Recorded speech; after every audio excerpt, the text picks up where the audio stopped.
In this video, we're going to show how to create explanations and explain the significance of the supporting ideas and the data and proof that you've already given. Now, the first thing I want you to notice is that I've gone into my supporting ideas and I've taken the single words that I had down originally and I've turned them into complete sentences.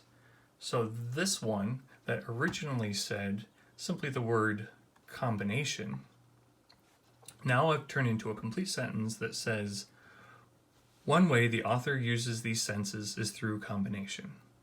The reason that we did this was it makes it far easier to connect the sentences together and create fluidity in the paper so we don't end up creating things like fragments and run-ons and other problems that we run into in our writing when we don't take the time to create complete sentences. In all of these, we want to start with complete thoughts and then change them to fit where they are. The second thing I want you to notice is something that we've seen off to the side. Next to these ideas, you'll notice that it says to combine sentences into either complex or compound sentences. This is also supported by how that we have hanging indents on supporting ideas, showing that they're more important, and equal indents for ideas that are equal importance or lesser importance. I'm going to show you how that works together. It makes the creation of the body paragraph a lot easier. So let's go back to looking at the paper as a whole. So this is major idea number 3. This is talking about smell and taste imagery. So my first idea, my first supporting idea, is the one we just mentioned. One way the author uses these senses is through combination. I want to explain what I mean by combination. So I've written the sentence, the author connected two similar senses together. Now this isn't a very complex sentence, but it is complete. I've got a subject, the author, and a verb, connected, and I explain what the author connected, the two similar senses together. I've got a complete thought there. But I want to connect this less important thought to the supporting idea above it, which is why you see this hanging indent. You'll also notice it says, join these two into a complex sentence. Now we hear complex sentence and we think hard, but that's not the case. All we need to do is add a word to this explanation that makes it a dependent clause. In other words, it doesn't make sense all on its own. Those words are called subordinating conjunctions. One example of that would be the word since. Since the author connected these two similar senses together, it's no longer a complete thought. But it does tie it into the previous supporting idea, giving us one coherent, complex sentence. One way the author uses these sentences is through combination, since the author connected two similar senses together. Now I've tied those two thoughts into one complex sentence. You might be wondering to yourself, why is this so important? Well, not only does it show your explanation is tied to your supporting idea, but it also shows to those people evaluating you that you can write not only in simple sentences, but in compound and complex sentences as well. Speaking of compound, let's look at our first quote along with the significance. Notice I've got my quote here. This one I haven't turned into a complete sentence yet, but I'll want to do that before I try to connect these two together. But I want to explain why this data, why this quote, why this proof is significant. So I'll share a sentence, something along the lines of, here the author connects both smells and taste. Notice, again, author connects, what's he connect?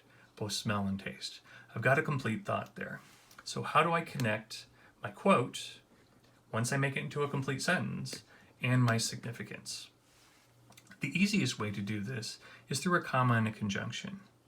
However, there are other ways to do it. For instance, a semicolon can be used, and in some instances, even a colon. If you choose to use a colon, make sure that this first word in the significance is capitalized. It's an unusual rule that happens to work with colons in that way. Let's look at a few more of these and see how they would go together. So now we go to supporting idea number 2. Notice we have already changed it to a complete thought. We don't just say parallel, we say Eliot uses this parallel of two kinds of imagery. My explanation should also be a complete sentence. He wants to connect the senses of sight and smell. Since this is complex, and since I have this is my independent clause and this is my dependent clause, this one needs to be made so it has to connect to this. That's where my subordinating conjunction comes in. So I simply add it at the beginning of this explanation. Because he wants to connect senses of sight and smell. Now, that explanation has to be tied to the supporting ideas. I don't need anything special there. I don't need a comma.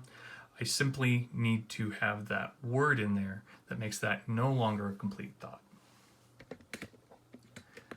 Then we go to our next data and proof. Again, I haven't put this in a complete sentence, but it would probably go something like, an example of this that Eliot uses is in line 4, where he says, the burnt out ends of the smoky days. Now that's in a complete thought, and I can tie it to my significance.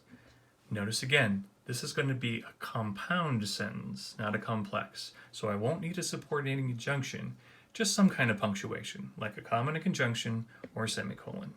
So I insert my complete sentence there.